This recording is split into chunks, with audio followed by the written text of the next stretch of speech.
Udah kelihatan ya share screen-nya? Oke.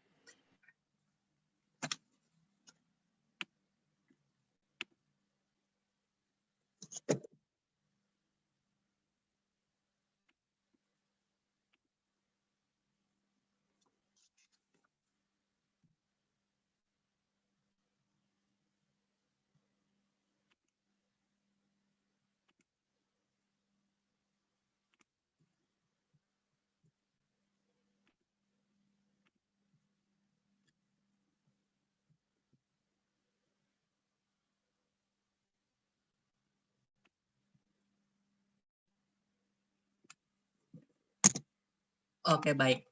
Selamat siang dan selamat datang kepada seluruh peserta webinar Healthcare Indonesia. Apa kabar nih teman-teman?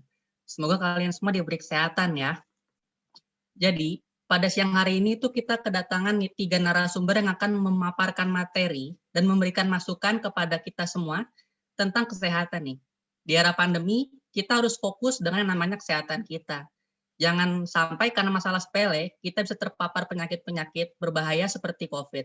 Sebelumnya, perkenalkan nama saya Ronald David dan saya yang akan memandu kalian selama acara webinar ini. Selanjutnya saya akan membacakan rundown webinar pada hari ini. Yang pertama itu pembukaan oleh moderator. Yang kedua itu perkenalan narasumber. Yang ketiga itu pemaparan materi oleh narasumber. Dan yang keempat itu ada sesi tanya jawab dari peserta webinar kepada narasumber.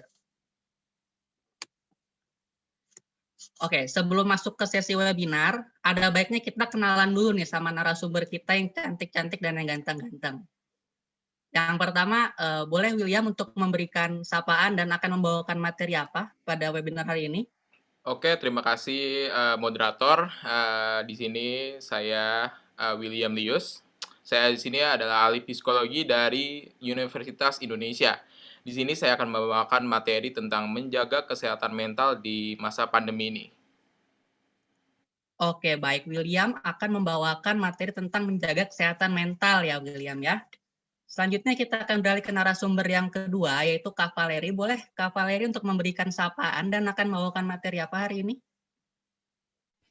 Ya, sebelumnya makasih buat moderator. Mungkin hari ini aku mau ngasih beberapa pemaparan materi aja sih, nggak terlalu banyak, tentang gimana sih cara berolahraga yang baik dan benar di masa pandemi ini tuh biar badan kita tuh biar tetap bugar dan tetap sehat.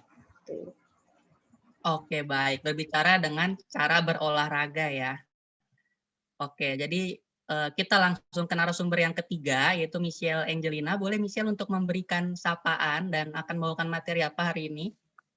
Ya, terima kasih kepada moderator dan terima kasih atas kesempatan yang diberikan kepada saya. Jadi, perkenalkan, nama saya Michelle Angelina. Saya di sini sebagai Rutna Ahli Gizi Klinik yang akan membawakan topik pola makan sehat untuk menjaga daya tahan tubuh. Seperti itu. Oke, gak kalah informatif nih kayaknya materi yang dibawakan oleh Michelle. Oke deh teman-teman, tanpa berlama-lama mungkin kita bisa langsung aja ya mulai webinar tentang kesehatan bagi diri kita sendiri nih. Tapi sebelumnya ada topik-topik yang dibahas. Yang itu pertama, menjaga kesehatan mental di masa pandemi. Yang kedua itu cara berolahraga yang baik dan benar selama COVID-19. Dan yang ketiga itu pola makan yang sehat untuk menjaga daya tahan tubuh. Kalau saya lihat-lihat, William sudah sangat bersemangat sekali nih untuk memaparkan materi. Boleh William langsung memaparkan materinya? Oke, saya izin share screen.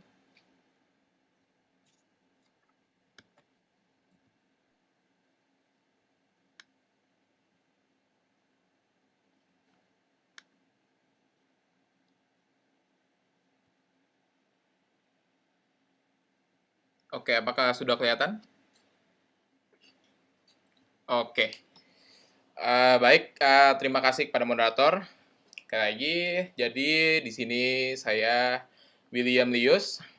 Saya akan membawakan materi tentang mengolah diri Anda dari stres coronavirus atau COVID-19. Topik saya itu menjaga kesehatan mental di tengah pandemi. Ini saya adalah ahli psikologi dari Universitas Indonesia. Oke, kita masuk. Dari COVID-19 itu kita tahu telah menjadi pandemi global semenjak diumumkan WHO pada tanggal 11 Maret 2019 yang kemudian berkembang cepat itu tidak terkontrol ke seluruh dunia. Lalu mungkin beberapa orang itu sudah merasakan hal gelisah, yaitu takut, marah, atau bahkan stres. Hal ini di normal dirasakan pada masa pandemi ini. Kenapa? Karena itu adalah bentuk mekanisme pertahanan diri kita bahwa ada ancaman yang kita hadapi dan tubuh kita akan fokus pada ancaman tersebut. Nah, kita bisa lihat cause of COVID-19 di sini adalah stress, anxious, bored, dan scared. Nah, tetapi dalam hal ini sesuatu yang difokuskan adalah samar-samar karena sumber bahayanya itu adalah virus yang tidak dapat terlihat, akibatnya kita akan terus waspada tanpa sebab yang jelas. Dan juga kita akan terus merasa cemas. Hal negatif dari rasa cemas itu adalah salah satu pemicu terbentuknya hormon kortisol atau disebut juga hormon cemas, di mana jumlah hormon kortisol atau hormon cemas itu yang terlalu tinggi dapat menyebabkan kenaikan berat badan, muncul jerawat, rasa lelah, dan mudah marah, lalu serta dapat mengganggu kondisi psikologi individu. Nah, mungkin kalian di sini nih ada yang banyak stres, mungkin bosan terhadap pandemi COVID-19 ini, jadi banyak yang merasa, saya merasa stres karena saya di rumah terus banyak naik berat badan, muncul jerawat, mungkin seperti itu. Lalu, saya akan memberikan tips menjaga kesehatan mental di masa pandemi ini. Hal yang pertama yaitu istirahat sejenak dari informasi. Membatasi informasi berita-berita mengenai corona itu sangat penting. Bisa dilihat juga banyak informasi-informasi tentang coronavirus yang beredar di digital atau sosial media. Berita yang kita dapat itu belum tentu benar dan tidak menutupi kemungkinan berita tersebut, yaitu adalah hoax. Nah, dari informasi itu tersebut membawa dampak buruk bagi kita semua, yaitu bisa lebih panik dan cemas. Meski begitu, jangan menutup diri kita sepenuhnya dari informasi-informasi dari coronavirus ini. Pilihlah informasi yang baik dan kritis dan bijak dari informasi coronavirus yang ada di digital media. Nah, dapatkan informasi mengenai pandemi virus corona itu dari sumber-sumber yang terpercaya. Lalu yang kedua tipsnya itu adalah menjaga kesehatan badan. Nah, kita di pandemi COVID ini kita harus melakukan aktivitas fisik terhadap tubuh, yaitu seperti bermeditasi maupun olahraga. Olahraga seperti ringan-ringan, yaitu seperti lari kecil, atau lompat di tempat, atau bisa melakukan push up atau di rumah sekaligus, ya itu akan meningkatkan produksi hormon endorfin, yang dimana itu juga dapat meredakan rasa stres kalian. Nah, itu juga akan memperbaiki mood Anda. Lalu disarankan untuk menjaga kesehatan badan ini, di masa pandemi ini kita juga harus meningkatkan sistem imun tubuh, yaitu dengan berjemur di bawah matahari pagi. Lalu tips yang ketiga yaitu luangkan waktu untuk bersantai. Kita di masa pandemi ini sering merasa takut, sering merasa cemas, sering merasa bosan. Luangkanlah waktu sedikit dari pandemi ini. Kita harus bersantai sedikit sejenak untuk melihat suasana-suasana yang ada di sekitar kita. Kita bisa mengobrol, kita bisa bermain game atau menonton. Itu akan membuat rasa cemas Anda itu akan menghilang sejenak. Lalu yang keempat itu adalah menjaga komunikasi dengan sesama. Nah, seperti yang tadi saya bilang, luangkan waktu untuk berkomunikasi dengan keluarga, sahabat, teman, dan rekan-rekan kerja atau maupun teman baik Anda. Baik melalui pesan singkat, atau maupun telepon atau video call. Nah, kalian juga bisa menceritakan kekhawatiran dan kecemasan yang kalian rasakan dengan teman-teman Anda. Dengan cara ini, tekanan yang kalian rasakan itu dapat berkurang, sehingga kalian itu merasa lebih tenang, karena banyak orang yang bisa menjaga Anda, selalu memperhatikan Anda. Lalu saya ada kata-kata di sini, yaitu selain menjaga diri sendiri, itu penting untuk menyadari resiko nyata dari virus ini, dan bagaimana kita dapat melindungi diri sendiri dan orang yang kita cintai. Jadi kita nggak mau kan orang yang kita cintai, maupun keluarga, maupun itu pacar, itu kita harus saling harus melindungi sesama. Lalu tips yang kelima itu adalah menjaga pola makan. Nah, di pandemi ini pasti berat badan itu pasti naik. Kenapa? Karena kita harus selalu makan. Dan kita harus menjaga pola makan, yaitu dengan mengkonsumsi 4 sehat 5 sempurna. Dan yang paling penting adalah vitamin. Kenapa vitamin? Karena vitamin itu adalah salah satu hal yang penting di masa corona ini. Termasuk yaitu vitamin C maupun vitamin D. Lalu itu saja yang kita sampaikan. Saya akan ngasih tahu yaitu stay safe, wear a mask, dan mencuci tangan selalu. Terima kasih. Oke, terima kasih Kak William untuk presentasinya. Kalau saya boleh merangkum lagi, jadi tips yang diberikan oleh William ini itu ada 4. Yang pertama itu istirahat dari informasi, yang kedua itu luangkan waktu untuk bersantai, yang ketiga itu menjaga komunikasi dengan sesama, dan yang keempat itu menjaga pola makan. Buat teman-teman yang punya pertanyaan untuk Kak William, boleh disimpan dulu pertanyaannya buat di sesi Q&A nanti.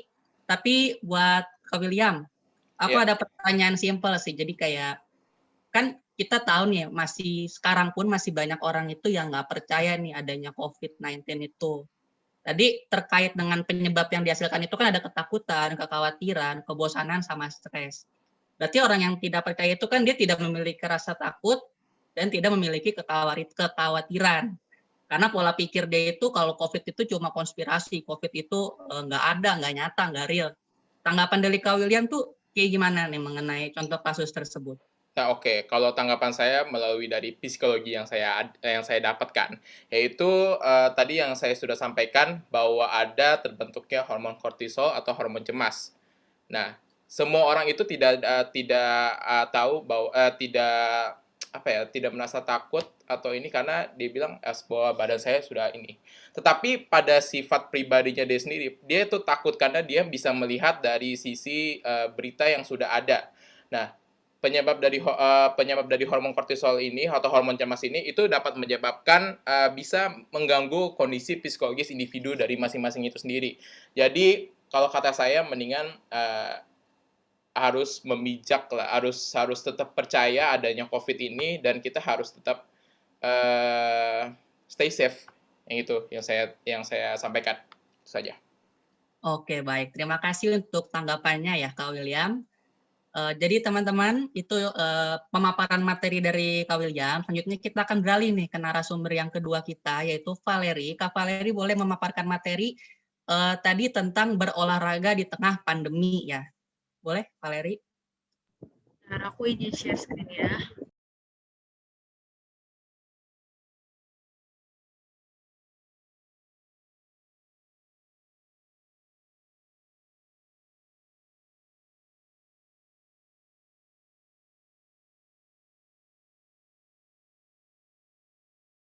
Nah, oke, mungkin aku mau jelasin ya cara berolahraga yang baik dan benar di masa pandemi itu kayak gimana sih. Yang pertama, ada pemanasan. Setiap akan berolahraga, satu hal yang sangat penting untuk dilakukan itu adalah kita harus melakukan pemanasan. Bisa berupa gerakan-gerakan ringan atau peregangan otot yang biasanya bisa dilakukan karena tanpa ada pemanasan, tubuh itu akan menjadi terkejut ketika langsung berolahraga.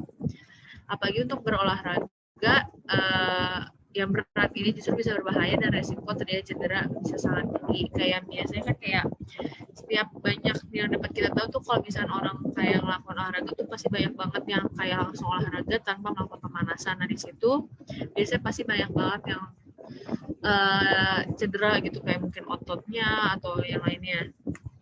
Yang kedua itu ada peralatan dan perlengkapan. Yang kayak gimana misalkan untuk peralatan tentu saja kita harus memastikan peralatan yang digunakan itu misalnya memeriksa komponennya.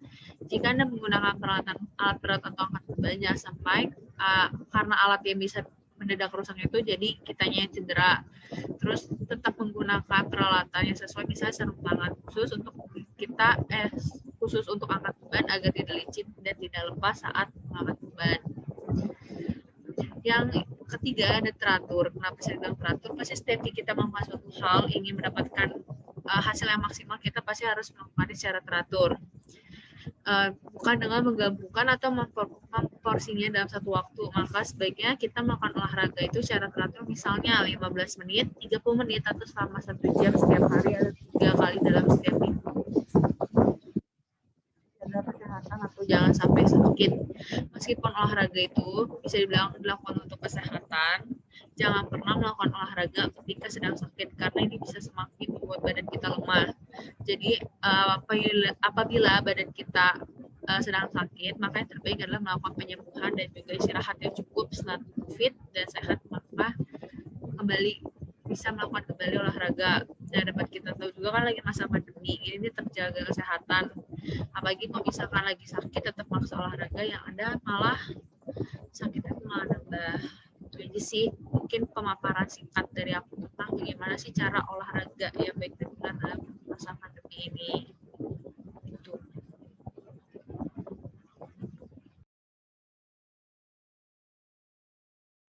Oke, teman-teman peserta webinar, menarik sekali ya topik yang dibawakan oleh Valeri Pratama tentang bagaimana sih cara berolahraga di saat pandemi ini. Karena kita tahu sendiri pandemi ini kan kayak harus menggunakan masker. Kita tidak bisa melakukan semua olahraga karena ada yang bilang kalau misalnya pakai masker itu kan kayak pengap gitu. Jadi secara garis besar, presentasi yang disampaikan oleh Valeri ini berbicara tentang tips-tips berolahraga seperti harus adanya pemanasan dan juga olahraga yang harus teratur. Jangan sampai olahraga cuma setahun sekali gitu kan. Olahraga minimal sudah yang disebutkan oleh Valeri tadi.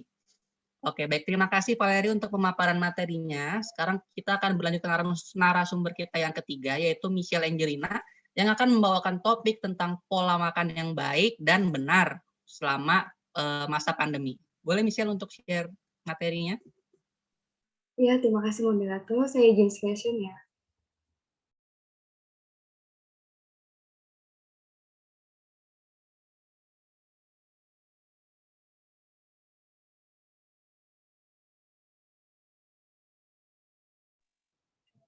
Jadi selamat siang. Jadi saya akan memberikan sedikit paparan materi mengenai makanan karena saya sebagai dokter ahli gizi dengan topik pola makan sehat untuk menjaga daya tahan tubuh. Nah, sebelum masuk ke materi berikutnya yang lebih jelas, kita perlu tahu nih apa itu pola makan sehat. Jadi pola makan sehat itu adalah upaya seseorang untuk menjaga tubuhnya agar tetap fit dalam melakukan pengaturan makanan serta mempertimbangkan asupan kandungan zat gizi di dalamnya. Nah, selama pandemi COVID-19 ini pasti banyak masalah yang kita hadapi, diantaranya itu adalah pola makan yang tidak sehat. Karena kita dianjurkan pemerintah untuk berdiam diri di rumah, sehingga kita banyak mengkonsumsi makanan siap saji, yang seperti kita tahu makanan siap saji itu tinggi kalori dan juga tinggi lemak. Dan kebiasaan ngemil yang menyebabkan pola makan kita menjadi tidak sehat. Yang kedua, ada aktivitas yang fisik yang kurang karena kita work from home dan juga stay at home. Dan yang ketiga itu stres yang menyebabkan nafsu makan menjadi meningkat.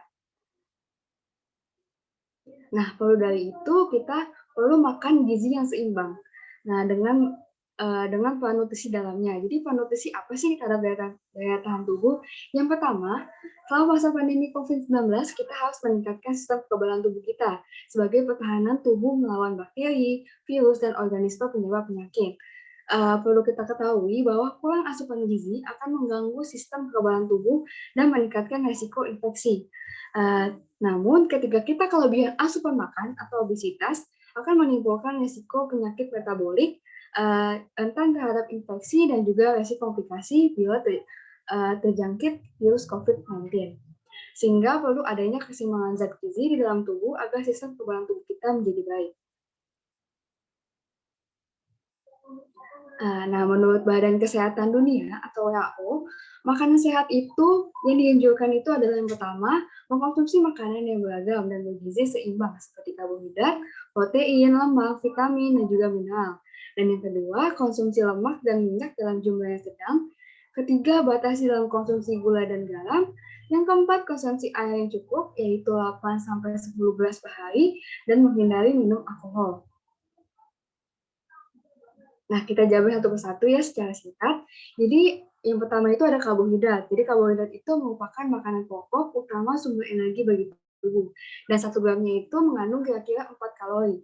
Nah, Karbohidrat itu juga ada dua jenis, yaitu karbohidrat sederhana dan karbohidrat kompleks. Namun yang sehat itu, kita harus mengkonsumsi karbohidrat yang kompleks. Kenapa yang karbohidrat sederhana itu kurang baik? Karena seperti kita tahu, itu di situ ada donat, ada permen, dan mengandung, yang kita tahu itu mengandung banyak gula. Nah, ketika kita mengkonsumsi banyak gula, itu akan menurunkan sistem kekebalan tubuh kita. Jadi kurang-kurangin tuh bagi kalian yang suka mengkonsumsi karbohidrat sederhana ini.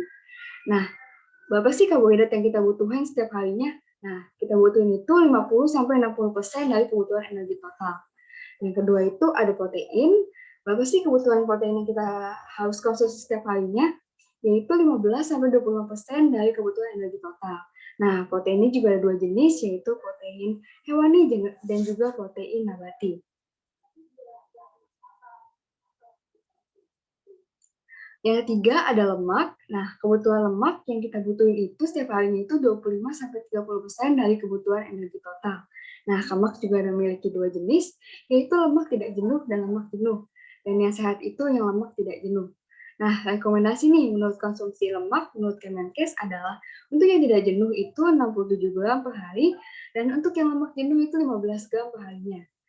Nah, kemudian yang paling penting itu sayur dan buah. Menurut WHO, mereka merekomendasikan minimal konsumsi sayur dan buah sebanyak 400 gram per hari, yaitu 250 gram sayur dan 150 gram buah, untuk mencegah penyakit seperti jantung, kanker, dan juga diabetes. Kenapa? Karena sayur dan buah merupakan sumber terbaik vitamin dan juga mineral. Nah, di sini ada pengelompokan sayur dan buah menurut warnanya nih. Bisa dilihat ada hijau, kuning, orange, merah, ungu, dan juga putih. Nah, di balik semua warna ini ada berbeda-beda nih manfaatnya. Ada juga ada yang sumber karotin, ada yang vitamin A, ada yang sumber vitamin antioksidan yang tinggi, ada juga yang mengandung kalsium. Nah, kalau ini secara sederhana nih, kalau kita mau makan sehat terus gimana sih? Bisa dilihat dari isi piringku. Jadi isi piring ini bisa dibagi menjadi dua.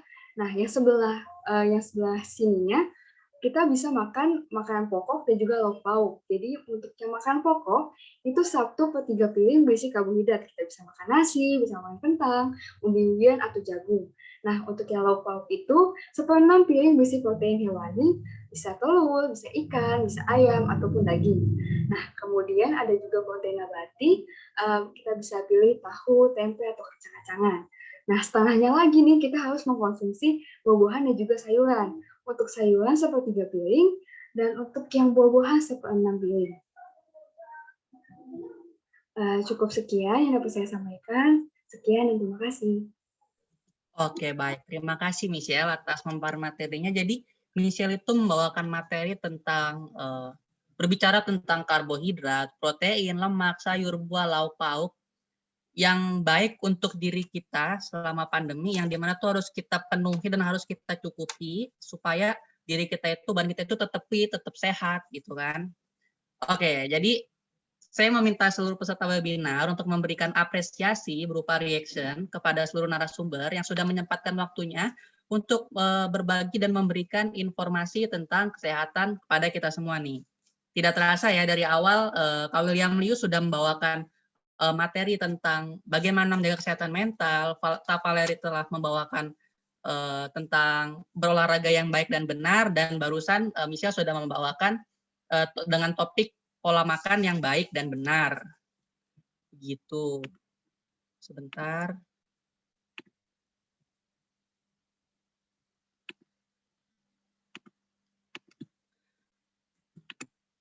Oke, jadi teman-teman kita semua sudah sampai di penghujung acara, hampir sampai di penghujung acara.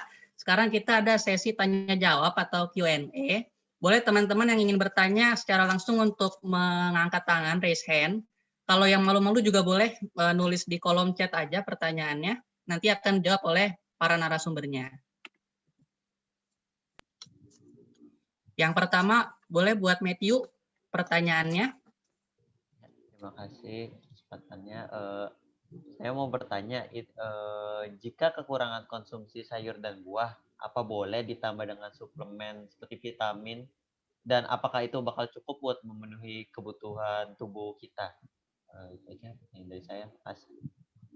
Oke, terima kasih Matthew. Sepertinya pertanyaan ini lebih mengarah ke narasumber kita yang baru saja presentasi tadi, Michelle. Boleh Michelle untuk langsung dijawab? Ya, terima kasih Matthew untuk pertanyaannya. Jadi, kurang dan sayur dan buahnya itu segimana dulu? Menurut saya, jika setiap hari kita mengkonsumsi sayur dan buah, kan kita kalau makan tuh 3 hari sehari. Dan minimal 3 porsi kan. Kalau misalnya kita udah konsumsi sayur dan buah, itu udah saya rasa sudah cukup. Nah, untuk sayur dan buah. Nah, kecuali untuk beberapa orang yang tidak bisa mengkonsumsi sayur atau sudah terbiasa untuk makan sayur atau ada penyakit tertentu yang kalau ketika makan sayur dia bisa muntah atau bisa sakit, itu bisa diberikan vitamin atau suplemen. Namun harus dikonsultasikan juga kepada dokter karena jika berlebihan juga tidak baik ya, kalau setiap yang berlebihan itu pasti tidak baik kan, makanya harus dikonsultasikan kepada dokter terlebih dahulu. Itu aja. Oke, begitu jawaban dari Michelle ya. Apakah cukup menjawab, Matthew?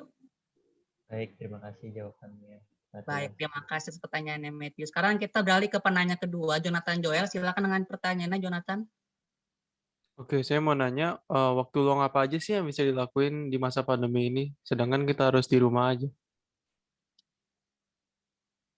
Oke, terima kasih atas pertanyaannya. Sepertinya pertanyaan dari Jonathan Joel ini lebih mengarah ke arah pemaparan materi yang diberikan oleh William Lius ya tentang kesehatan mental. Boleh William langsung dijawab? Nah, oke, terima kasih penanya dari Jonathan Joel. Jadi waktu luang apa saja sih yang dilakukan untuk masa pandemi ini? Jadi waktu luangnya itu bisa dilakukan oleh menonton YouTube, yang tadi saya bilang, menonton YouTube, melihat informasi-informasi, ya itu pastinya yang akurat dan akurat, pokoknya yang terpenting. Lalu bisa berkomunikasi dengan sesama, yaitu melalui dengan Zoom atau dengan line call atau apapun itu, karena itu akan meredakan rasa cemas di masa pandemi ini, dan itu akan bisa dan itu akan membenarkan untuk kita semua lebih ke arah menghargai sesama dan tidak cemas untuk di masa pandemi ini. Itu saja, terima kasih. Oke, baik. Terima kasih Kak William atas jawabannya. Apakah cukup menjawab, Jonathan? Cukup menjawab. Oke, terima kasih. Sekarang kita beralih ke penanya kita yang ketiga, mungkin yang terakhir ya. Feren Fria, silakan untuk pertanyaannya. Aku mau nanya dong, olahraga yang baik dan sehat itu setiap harinya itu selama berapa lama gitu loh. Terus olahraga yang seperti apa yang bisa bikin kita jadi sehat? Kasih. Oke, pertanyaannya tentang olahraga sudah pasti nih. Untuk narasumber kita yang kedua, Valeri Pratama. Boleh Valeri langsung dijawab aja pertanyaan dari Feren.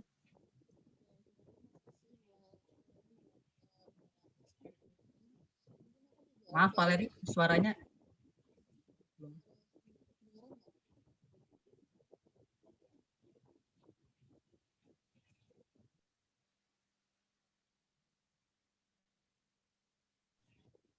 Kedengeran ada suaranya?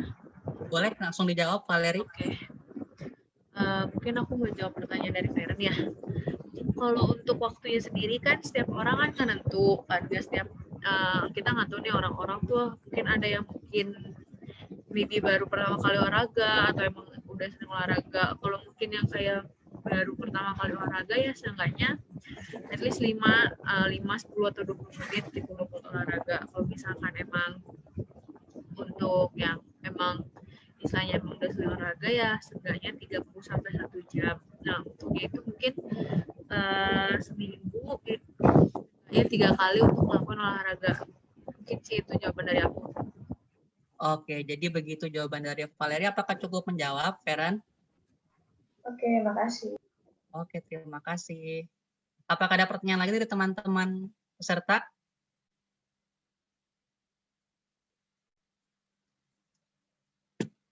Oke, sepertinya tidak ada ya. Jadi sekarang kita sudah sampai di penghujung acara. Terima kasih atas partisipasi teman-teman yang sudah bertanya. Saya selaku moderator, mohon maaf jika ada kesalahan kata. Terima kasih. Oke, very good. Thank you. Terima kasih, Pak. William, Ronald, dan kawan-kawan. Silakan recordingnya di